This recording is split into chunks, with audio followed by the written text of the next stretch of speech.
अस्सलाम वालेकुम जी। सबसे पहले मैं आप लोगों का बहुत ज़्यादा शुक्रिया अदा करना चाहती हूँ। जिस तरह कमेंट्स में आप मेरी हौसला अफ़ज़ाई करते हैं और मेरी रेसिपीज़ को पसंद करते हैं। आज मैं बनाने लगी हूँ बहुत ही टेस्टी, बच्चों की पसंदीदा और बड़ों की भी तो अब बहुत ही पसंदीदा चीज़ बन गई है, फ्रेंच फ्राइज़। बहुत ईज़ी तरीके के साथ, जैसा कि हम बाज़ार से लेके खाते हैं, इस रेसिपी को हम बनाते हैं और इस दुआ के साथ कि जहाँ रहें हँसते रहें और हँसाते रहें। तो चलिए इसे मिल के बनाते हैं। बाजार से फ्रेंच फ्राइज़ बनाने के लिए सबसे पहले मैं आलू ले लूँगी और इसको पहले छील लेना है। आलू पीलर की मदद से इसको मैं छील लूँगी और यहाँ पे आलू मैंने छील लिए। अब इसे इस तरह लंबाई में मैं काट लूँगी और ये मज़ेदार से जो हमारे फ्रेंच फ्राइज़ है बिल्कुल वैसे बनेंगे जैसे कि हम बाज़ार से लेके खाते हैं। ऐसे लंबाई में मैं पहले सारे आलू काट लूँगी और यहाँ पे सारे आलू मैंने लंबाई में इस तरह काट लिए हैं।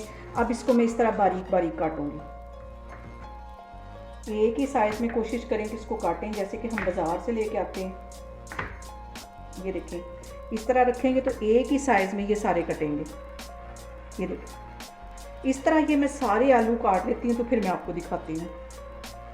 और यहाँ पे मैंने सारे फ्राइज़ काट लिए हैं। अब मैंने यहाँ पे साफ़ पानी ले लिया है और इसके अंदर ये मैं फ्राइज़ डाल दूँगी और इसको इतनी दफ़ा धोना है कि इसमें से जो जितना स्टार्च है वो सारा बाहर निकल जाए। इसमें स्टार्च नहीं होना चाहिए। जितने अच्छे तरीके से हम इसको वॉश करेंगे उतनी अच्छी हमारी जो चिप्स है बिल्कुल बाज़ार जैसे बनेंगी। और ये देखिए पानी का कलर साथ ही चेंज हो गया है। अभी मैं 2-3 दफ़ा इसमें से फिर पानी चेंज करूँगी ताकि बिल्कुल वाइट पानी हमारा हो जाए। उतनी देर तक इसको मैं धोती रहूँगी, तो फिर मैं आपको दिखाती हूँ। और यहाँ पे देखें जी, फ्राइज़ को मैंने अच्छी तरह 2-3 दफ़ा पानी में से निकाल के धो लिया। ये वाला स्टेप बहुत ज़रूरी है क्योंकि अगर इसमें स्टार्च होगा तो हमारी जो ये फ्राइज़ है बिल्कुल बाज़ार जैसी नहीं बनेगी, ऐसे चिपकी चिपकी बनेगी। और यहाँ पे देखें जी, पानी मैंने गर्म होने के लिए रख दिया था। अब इसके अंदर ये मैं फ्राइज़ डाल दूँगी और इसको सिर्फ 2 मिनट के लिए पकाना है।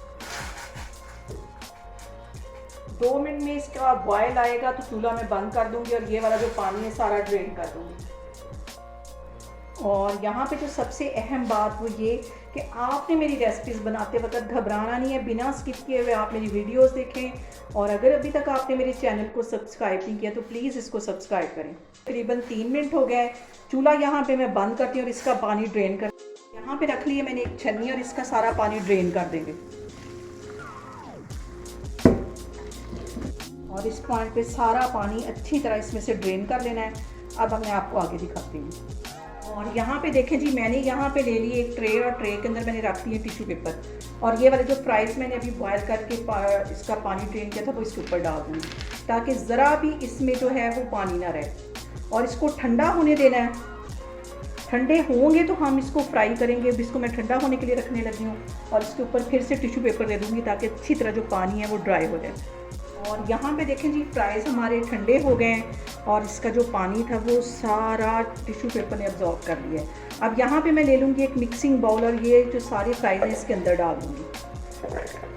बिल्कुल ये वैसे फ्राइज़ बनेंगे जैसे कि हम KFC से या मैकडोनल्ड से लेके खाते हैं, वैसे ये बनेंगे। और यहाँ पे मैं डाल दूँगी तकरीबन 2 टेबल स्पून के करीब कॉर्नफ्लावर और अच्छी तरह इनके सारे कॉर्नफ्लावर लगा दें। और इतना कॉर्नफ्लावर लगाना है कि हर फ्राइज़ के ऊपर अच्छी तरह लग जाए।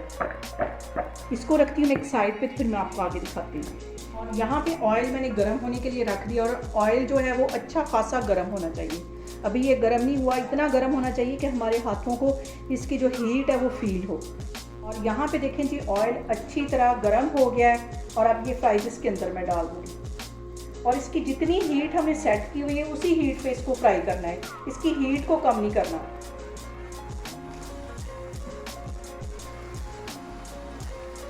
और अब इसको हल्का सा हिला लेना है और जैसा कि हम बाज़ार से फ्राइज़ लेते हैं बिल्कुल इसको वैसा बनाने के लिए कि जैसा कि हम मैकडोनल्ड से या KFC से खाते हैं। तो इसको 2 स्टेप में मैं फ्राई करूँगी। अभी इसको 2 मिनट के लिए फ्राई करना है, फिर इसको मैं बाहर निकालूंगी, फिर इसको ठंडा करूँगी और फिर से इसको फ्राई करूँगी।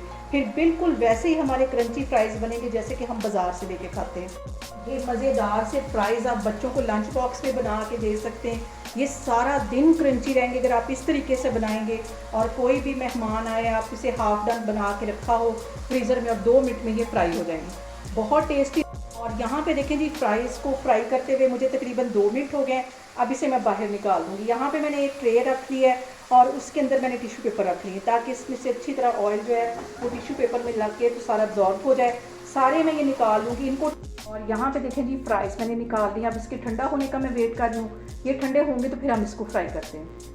यहाँ पे देखें जी ऑयल दोबारा से मैंने कर लिया है गर्म और फ्राइज़ हो गए ठंडे। अब ये मैं इसके अंदर डाल देती हूँ और इसको 3-4 मिनट के लिए अच्छी तरह फ्राई कर लेती हूँ। अब ये हमारे क्रिस्पी जो फ्राइज़ हैं वो तैयार होंगे। इसमें चम्मच नहीं हिलाना, अभी इसको ऐसे ही फ्राई होने देना है। और यहाँ पे देखें जी फ्राइज़ को फ्राई होते तकरीबन 4 मिनट हो गए। अब इसको मैं बाहर निकालती हूँ तो फिर मैं आपको दिखाती हूँ। यहाँ पे देखें जी मैं आपको इसकी साउंड सुनाती हूँ कि कितने हमारे जो क्रिस्पी हैं फ्राइज़ वो तैयार हैं। इस पर मैं लगाती हूँ तकरीबन 1 चुटकी के करीब ये चाट मसाला। इसको अच्छी तरह से हिला लेना है और आप इसकी साउंड सुन के अंदाज़ा लगा सकते हैं कि हमारे ये जो फ्राइज़ हैं कितने क्रिस्पी बने। दार से फ्राइज़ देख के मुझसे तो बिल्कुल भी कंट्रोल नहीं हो रहा। मैं तो ये वीडियो ख़त्म करके फ़ौरन से पहले इसको करने लगी हूँ एंजॉय। और यहाँ पे देखें जी मज़ेदार से हमारे फ्रेंच फ्राइज़ बन के तैयार हो गए। जैसे कि हम मैकडोनल्ड से या KFC से लेके खाते हैं उतने ही क्रंची बने, बहुत मज़े के बनते हैं और बहुत इजी तरीके के साथ कम पैसों में से घर में बनाएं। और मुझे कमेंट्स में बताएं कि आपको मेरी रेसिपीज़ कैसी लगती हैं और मेरी वीडियोस को ज़्यादा से ज़्यादा शेयर करें और मुझे सब्सक्राइब करें और अपना बहुत सारा ख्याल रखें। इंशाल्लाह ताला मैं एक और वीडियो में आपके सामने आऊँगी। अल्लाह हाफिज़।